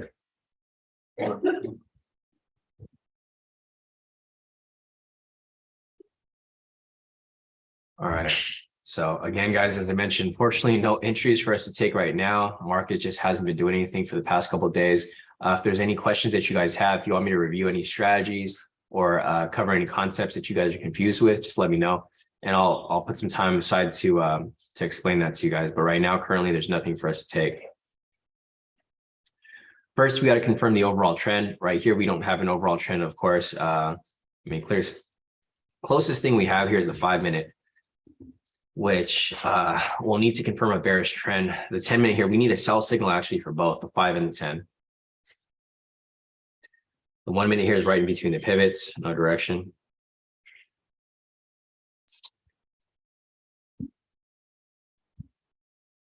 Yeah, not too much here. So nice recovery, guys, for you guys over here. Just scrolling up real quick. So Nick over here had that small loss from earlier today. He said he'll be back tomorrow. Patrick over here, he took a small loss as well, but he recovered. So he took a small loss there for 2,000, took a couple more trades here to swing his way back. He's currently only down 1,000 for the day, which is perfectly fine, guys. You know, even if you take a loss for the day for like 1,000, you'll be able to bounce back tomorrow. You have a whole week ahead of you guys still, or not a whole week, but half of a week. We have Alan over here, total profit 52.64. Nice work, Alan. Solid work on waiting for those entries there. Christian over here as well.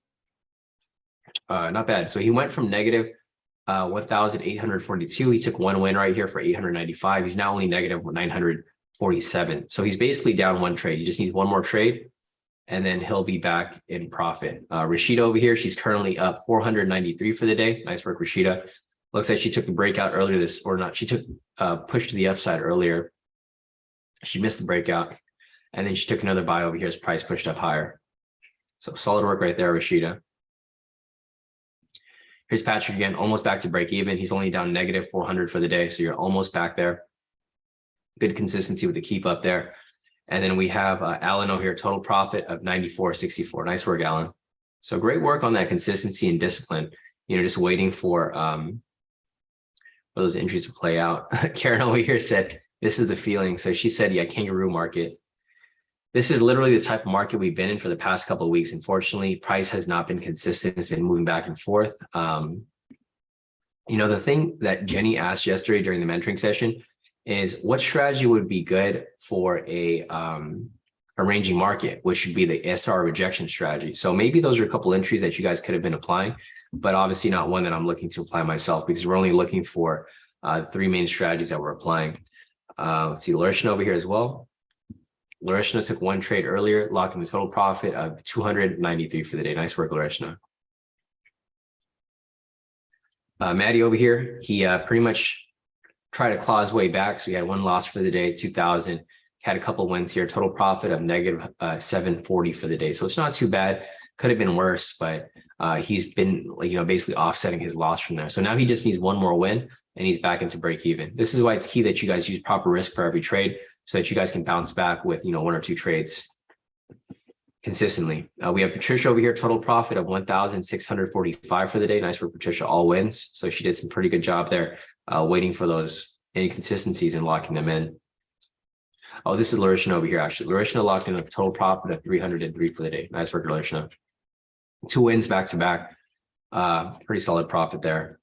And we have Anelli over here. Nelly had the loss from earlier this morning, but then he took one more trade here to bounce back. He's currently negative 3,000 for the day, which is not too bad because he just needs about one to three trades to make his way back. Either one trade for 100 pips or one trade for 100 pips and one trade for 250 pips. So not bad, Nelly. You just got to keep it up, stay consistent. Here's Sisu, total profit of 2,200 for the day, all wins on his account. And then we have Kip over here, couple wins, couple losses, total profit of 4,235 for the day. Not bad, Kip. Scrolling down further. Maddie over here, negative 700 for the day. Not too bad. We have Rashid over here, total profit of 723. I think we got that already, but I'll just add that back on. We have Natasha over here. She I just might eat this loss for today and try to make it back tomorrow. Yeah, negative 1,272 for the day. Not bad, Natasha. I mean, that's one or two trades to make your way back. I'm gonna tell her, yeah, I do the same.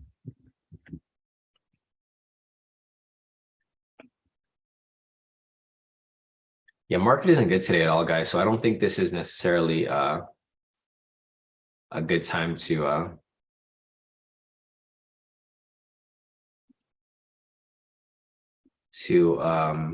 take any risks. Check your message in a little bit, Zach. I don't want to put you on there. David over here, he took one loss for the day, but he bounced back with a couple of wins here. Total loss of just 117. So he used proper risk here.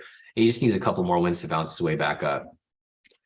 Justin over here as well, negative 2,000 for the day. So it's fine, guys. So I'm glad that you guys are sending me your losses here so that you guys can understand that losses happen, right? A lot of people will take losses and never share them. And then they just push them under the rug and they never learn from them. So the thing with this trade here is like, there's not really much that you could have learned from it because, you know, you either took the trade or you did it. For me personally, I had my reasons why I didn't take the trade, but people here took the trade and it's completely fine because you use proper, as long as you use proper risk, like Justin here only lost 2,400, right? He could have lost way more, but since he used proper risk here, he only lost this much and he's able to bounce back later on with like 2 or more trades. So it's all good, guys.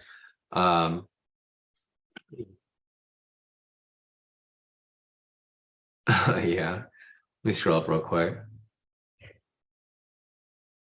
Yeah, and Christian said also, I think that today's profits are kind of off because Monday he had 1.2 thousand in profits and he locked in some pretty good profit off that. Or today, like he basically just offset his profits for the week. Maddie said, when you manage risk, losses are not so bad. It's all about risk management. Yeah, I agree 100%. Yeah, Nick says permanent rule is that any loss is done for the day. Yeah, and I do the same thing. So guys, whenever I lose a trade, I'm usually just done for the day. I was hoping I'd take one trade here because I was hoping to give you guys at least one official trade so that you guys can offset that. But just with how the market's currently moving, there's like nothing for us to take. Yeah, Keonia said market's hurting our feelings. I know because there's no direction here. I was hoping we'd get at least one entry at the end of the session, like close to 8, like we normally do, so that we can offset, you know, everyone else's losses, whoever ate the loss earlier. Luckily, you know, I was just lucky enough to not get into that trade right away. I would have ate that loss too if that was the case. But since I'm waiting for my FTMO to like give me my 400K count, I just kind of been, and also because I'm sick, so I'm not necessarily like jumping into my trades. I'm kind of just more patient and just waiting for things to play out. But for today, there's just nothing for us to take. Alan said, Sean, I did open an account with Hanko Trade, been doing well, and thanks for the recommendation. Yeah, no problem, Alan. I think Hanko is fine, guys. If you guys want to use a personal account, I think Hanko is one of the good ones. They do pay out pretty solid. I haven't had any issues with them. I do recommend getting the highest account though. It requires like, I think a $2,000 deposit, but it gives you the tightest spreads and it's very reliable. There's a question from Sam. Sam's asking, hey, Sean, can you pull up the requirements for the quick scalp so I can take a copy? Which scalp are you talking about, Sam? Are you talking about the high-low quick scalp? Or like one of the momentum scalps, or I think you're talking about the quick scalp, right?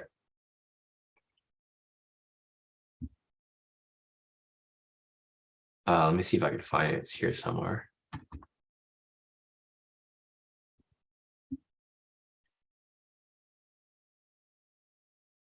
High-low quick scalp. Okay.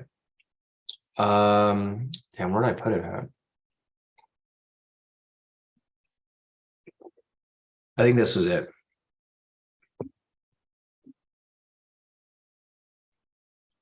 Yeah, here are the requirements right there, Sam. The high-low quick scalp strategy: identify bullish direction, momentum using momentum indicator.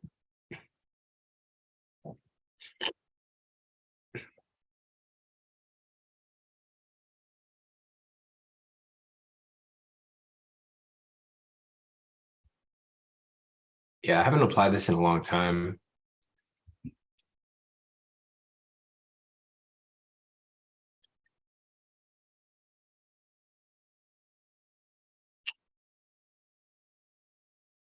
All right, did you get it, Sam? I'm just gonna take this off real quick.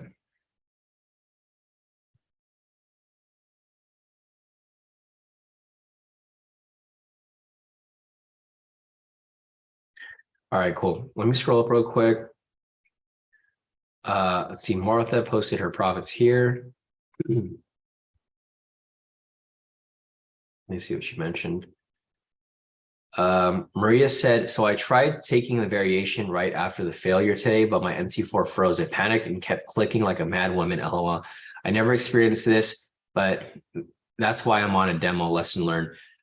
Yeah. So like what, if that ever happens, Martha, just reach out to FTMO. They'll ask you for your change log. So they'll pull up your change log, and if there's an issue there where it shows that your connection was failed or something happened, they'll refund you for that trade. That happened to me like in the past when I was funded.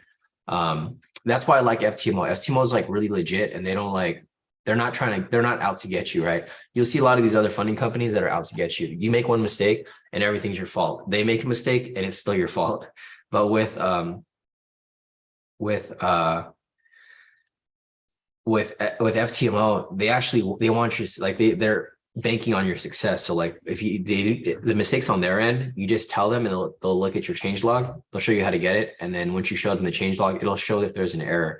And if there's an error where you couldn't get out, they'll refund you the trade, or they'll just credit your account. Let me scroll up real quick. One more question from Jenny. Jenny said the rejection a few minutes ago would have hit, might really be good to keep the strategy on the back burner for when the market is ranging and we can't take momentum trades. Yeah, exactly. Yeah, no, and I agree with you too, 100%, Jenny. So Jenny over here is talking about the, if you guys sat in on the mentoring session yesterday, Jenny asked this question about like what strategy is good during ranging markets. The main strategy that we use for ranging markets is the SR rejection. This is one that Maddie likes as well. We use this a lot in the summer because the market's typically going sideways during the summer. So for the SR rejection strategy, I'm just looking if there's any entries here. There are actually a couple entries right here, Jenny, like one that came up. Let's mark up the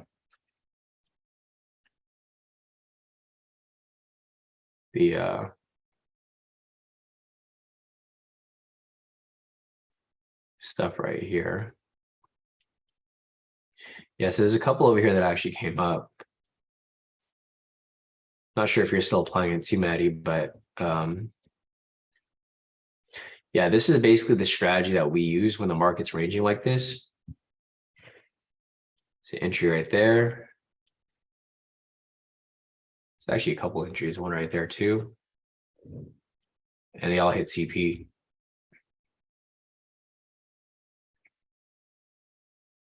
Yeah, like 3 back-to-back wins right there.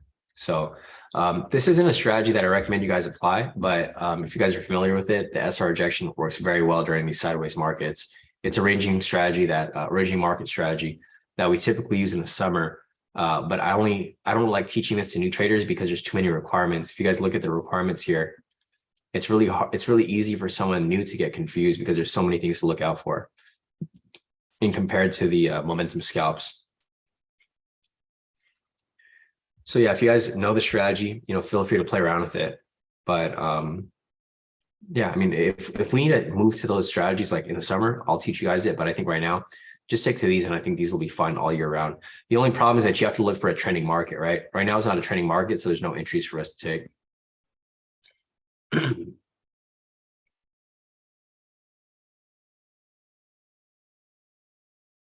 Yeah, Maddie said today's whole market has been a red flag. News, open sessions everywhere. Yeah, I agree. All right, Maddie. Maddie says he's going to head out and he'll see us tomorrow. So we'll see you then.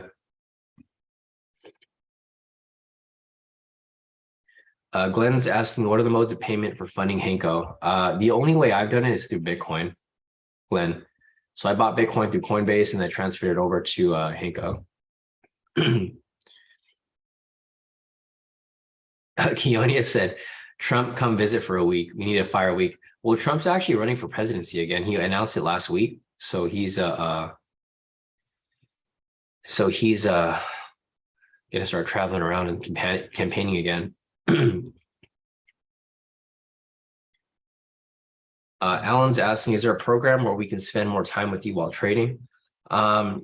So not necessarily, Alan. I don't have anything available right now. We're working on the prop firm right now, so I'm not necessarily looking to, I'm kind of tied up with getting the whole prop firm idea going. So unfortunately, there's no program for that available right now. There's going to be, so the reason why I can't do that is because once I start mentoring people for my prop firm, I'm going to be individually mentoring people one-on-one. So basically all my time is going to be dedicated to that one person or those two people so that they can be, basically clone traders on myself. because the more money they make, the more money I make. So obviously I have a stake in their success. So at the moment, I don't have anything like that available. The only other time that I'm really available to like sit down with you guys is going to be the mentoring sessions, Alan. So basically Mondays at 2 p.m. and Tuesdays at 5 p.m. But with the prop firm starting up, my main like most of my time is going to go towards the person that I'm mentoring, because I want them to be very successful at trading, because I want them to make as much money as possible, because it's going to be easier for me as well, because I can trade, I'll make money from my trading, and then the person that I'm mentoring, I'll make them like an amazing trader, and then they're going to be sending me like a portion of their profits. So it's just like a it's a win-win for me and like the person that I'm training.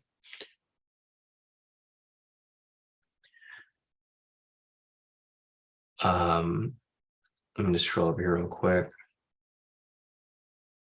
Martha's asking, would a gold momentum signal be a momentum scalp opportunity? So looking at this right here, Martha, so it's kind of hard to tell because price isn't necessarily in a downwards trend right here, because the first requirement is you want to confirm the overall trend. So looking over here on the 5 and 10, there's not really a trend here, right? Price is kind of in between the pivots, and same with the 5 over here. So since there's no overall trend, we can't move on to the next steps. So unfortunately, that would not be a momentum scalp opportunity. I mean, technically, it's very subjective, right? Because the thing is, you can see here that overall price is bearish, right? Price is coming down. But if you just look at where that candle entry was, like right here, it's like literally in the middle of the pivot. So it's hard to tell. Even looking down at the trend meter, it's currently green and it goes down to blue. And then same with here on the 10, right? You can tell that price wants to come down, but it hasn't really confirmed yet, because price has really been like right in the middle this whole time. So although this here does look like it could have been a momentum scalp, I personally wouldn't consider it a momentum scalp, because first you need to confirm overall trend, and the overall trend has not been confirmed yet. So unfortunately, no, I wouldn't consider this a momentum scalp. But I know people who would have taken this trade, because I know the people in here who are like risk takers, and when they see a trade like this and they see that it's aligning with like the older trend here, they'll hop right into it. So for me personally, I wouldn't take it, but I know others would have.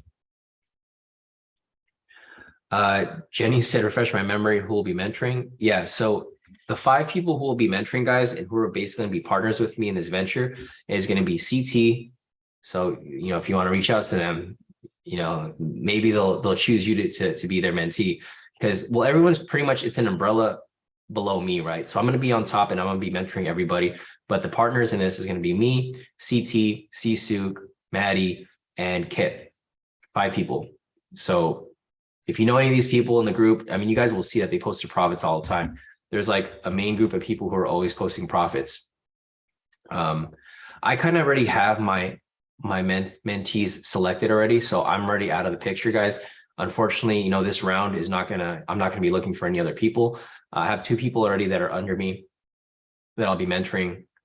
But everybody else is still open game. So whoever, if they like you and they want to mentor you, then they'll choose you and they'll reach out to you, unless you guys want to reach out to them and better your odds. But for this round, I think we're only going to be having one mentee each. So like each mentor is going to be mentoring one person, and then from there we're going to expand. So once we have our first set of people lined up and then they're good with trading and we have everything set up with them, then we'll move on to the next group.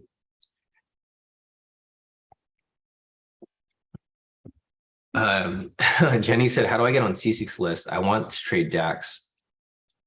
Yeah, no, definitely. I mean, you can always reach out to Sisuk, CT, or Kit.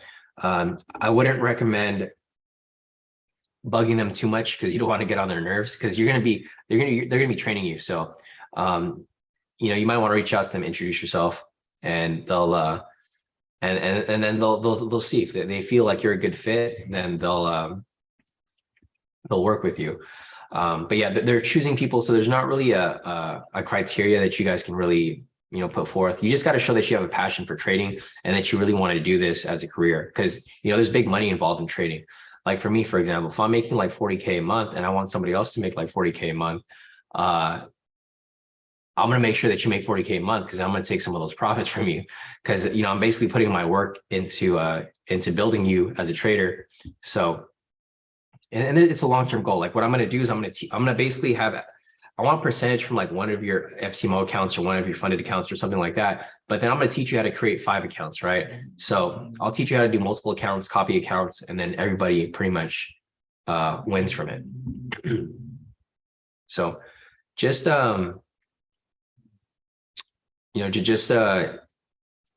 just give it some time, because like once we have that first round of people set up, we're going to move on to the next round and the next round and the next round. Eventually you'll be picked, right? At some point, as long as you can show that you have a passion for trading and you have a passion for making a lot of money trading, because the more money you make, the more money we make. It goes both ways. Patrick said, I don't want to be mentored. I just want to go live with Sean and eat steaks with Kodi and Kai. I know, right? Kodi and Kai live their best lives. I wish I could show you the camera, but these dudes just sleeping like they're living life right now, because they have their little dog bed behind me. So Cody's back there knocked out. Kai's over here on my feet, just knocked out right now. They know when the mentoring session, they know when this live session is over too, because as soon as I tell you guys, like, see you guys tomorrow, they're up and ready to go. He said, I feel like I'm going straight to the D League. Right. Yeah, Keone said she just wants to be at the table. 100%, guys. Christian said, Kodi and Kai are the dogs that every trader needs, because they look at you judging your profits and losses. I know, exactly, right? Nice. So Rashid over here just sent in her profits. Let's see. So Rashid over here locked in some pretty good profit for the day. 1,332 for the day. Solid profit right there, Rashida. She said, Sean, thanks for teaching me the sell stop and buy stop thing. Took sells back to open. Nice. Yeah. So the thing with this right here, guys, is if you guys are, so what Rashida did here is she had a target price point. You know, pretty much this whole session, Rashida kept saying, okay, my target price point is going to be opening price, which is what I was expecting too. And what she did is basically whenever price pulled back, she kind of just rode that thing back down. Like, for example, right here, there's a high low, right? When price reached this point, you could have just held a sell stop right there and it would have went straight down. This is an advanced way of trading, guys. So I don't think everyone should trade this way, but you know, I'm glad Rashida is milking it, because there's a lot of money to be made in this way. So nice work, Rashida.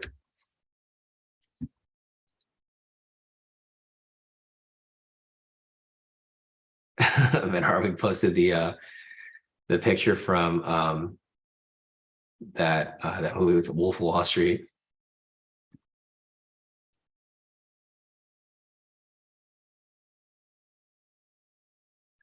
Alan said, I don't think I understand the gold bar. Can you tell me what it is? Yeah, sure. So the gold bar right here, Alan, is when you have momentum on the same time frame. So like, for example, right here, we're on the 1 minute, right?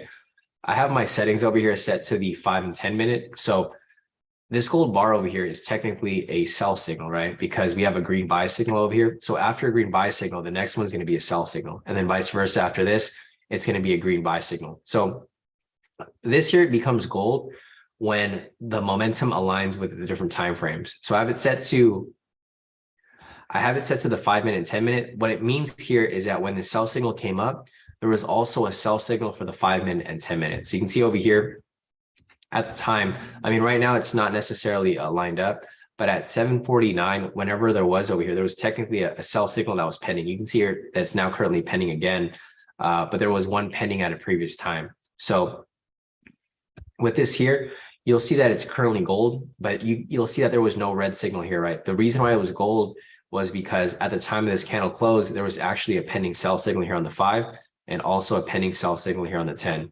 So the thing is, this gives you a confluence that there was a sell signal at the time, but even though it's not here, you should still be looking at 3 different timeframes to confirm it. So you want to make sure that you have 3 different timeframes up here before you make that decision to enter the trade, because technically there wasn't a sell signal that was established, but there was one that was pending at the time of entry. Does that make sense, Alan?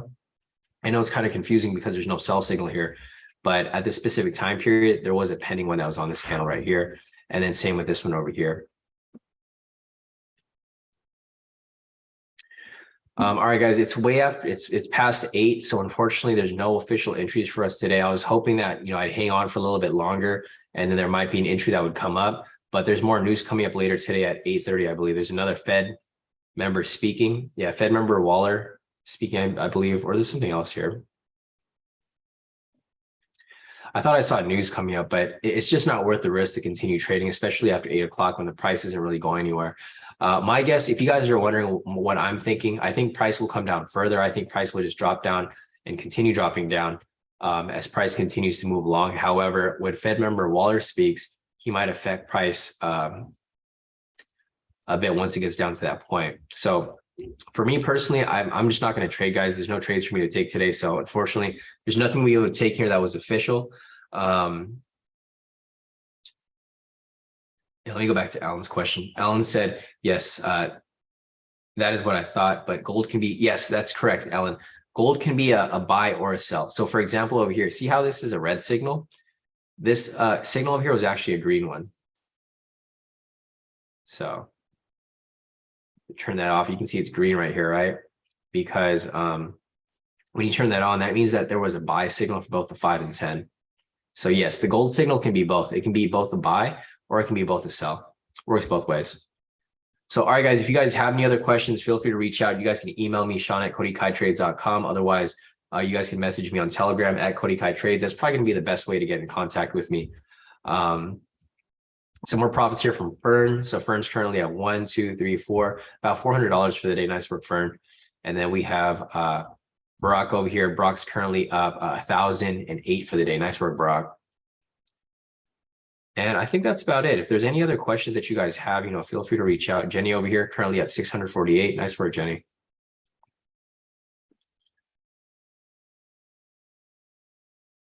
Yeah, so solid work right there from Jenny.